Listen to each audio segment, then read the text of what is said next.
At Huepact, we help organizations transform ideas into impact, aligning purpose with measurable change. From financial literacy to youth entrepreneurship and women in trade, our work bridges innovation and community impact. I think for me, I'm Marcia. I'm the founder of the Finance Bar. So I'm focused around financial therapy, the components of helping people with their personal finances, but connecting that with their mental health as well. And I believe the problem that I'm solving is that oftentimes when we think about money, we only think about the dollars components. 2 + 2 is 4, or people can just budget, or you can just make more money and do better financially. And we're not looking at their deeper story. We're not looking at who they may be having to take care of. If it's a Black female, is she caring for her parents? Is it her grandparents? Is it a child? Is it someone that's autistic? What is her income level? So it's so much more than money that goes with our stories. And I don't think that many corporations have touched on that, and it's still not happening. So that's the purpose that I served, and that's really how I began. But I knew that when you're talking about money, and to make money from it, you have to have individuals that are going to pay you. So it takes first building a community. So for me, that was important because I had to get an understanding around, do people really need that? That was my assumption. My story came from working at the bank, and during my lunch breaks, I would hear people on the phone with their creditors trying to work out payment arrangements. And these are people that worked at the bank. I was in learning and development at the time, so I'm like, this is a thing. But then I remember one day I was teaching a class, and I went out on our second floor at the bank, and the entire floor was getting laid off. The entire floor was getting laid off. And I remember at the same time my mom was getting laid off, one of my closest friends was getting laid off. So I remember thinking to myself, like, what will these people do? Our department that I taught in at the bank was about foreclosure and bankruptcy. So I was having these conversations every day that for people that were getting hired at Wells Fargo, teaching them how to do their jobs. But when I noticed that the entire floor was getting laid off, I was like, what will these people do? Now, at the time, it wasn't as hard to get a job then, but now it is. So it is something that oftentimes keeps me up at night. So I've been very mindful that no matter how much I progress, to stay close to the ground. Not trying to get the people that I serve to progress how I have progressed. And I think for me, that's when Huepact came in. It came in because I was an individual that started my business. It gained attention really quickly. And I felt like at the time I could just leave the people behind. I never started the Finance Bar to quit my job. I started the Finance Bar to help the community, to help those that were in high school. Huepact helped me understand the social impact. If you want to get in front of the people and you care about community, you have to drive the community in. So we started My Finances Are Beautiful, which was, I think at the time we met quarterly for individuals to talk about their finances. And to be quite honest, it would be a lot of people there, and that's when I realized that this is a thing. This isn't about, I think sometimes when we think about money, it's like you either have money or you don't have money, or people that are in poverty. No, these are individuals that make great money. Some of them 6 figures or more, but that's not a great metric of if they can handle money well, because we have so many things that are tugging and pulling at our income. That while it may feel like we are earning well, at the end of the month, some people are still very much paycheck to paycheck. No matter how hard they're trying, it's taking years to untangle mindsets around that purpose. Even just going back to, we don't think about who these people are caring for. Yes. Right? 100%. So I'm Elliot Roy. I'm the interim executive director at West Boulevard Neighborhood Coalition. And realistically, I don't think that organizations care enough about the 5 to 9 employee, right? Because whatever I'm going through at home is going to impact how I show up for you at work.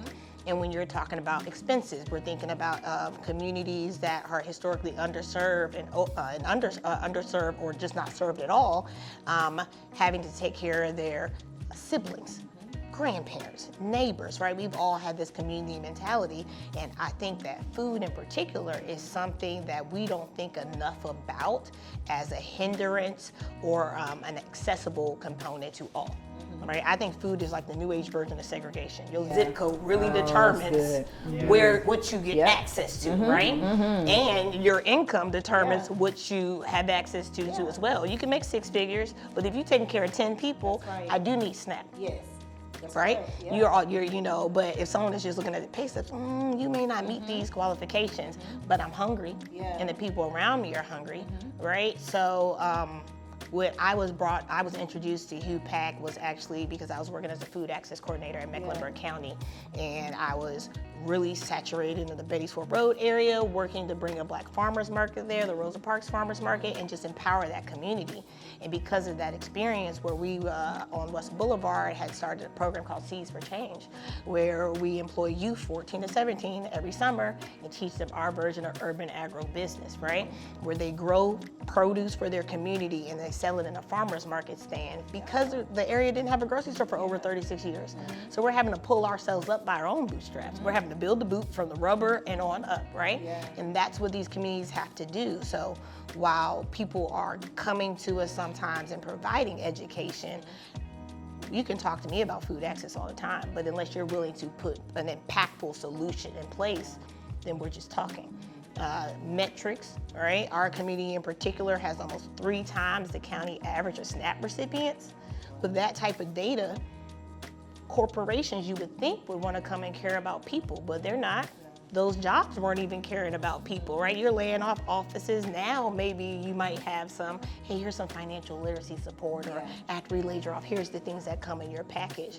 But we have to get back to caring about human beings, right? And that's where you cared about people, right? We care about people because you could have a job, but if you don't know where your next meal is coming from, right? There's impacts there, so we have to have more community. I love that you touched on impact, because a lot of organizations do want to recognize, yes, we've made an impact, but not without the solution behind it.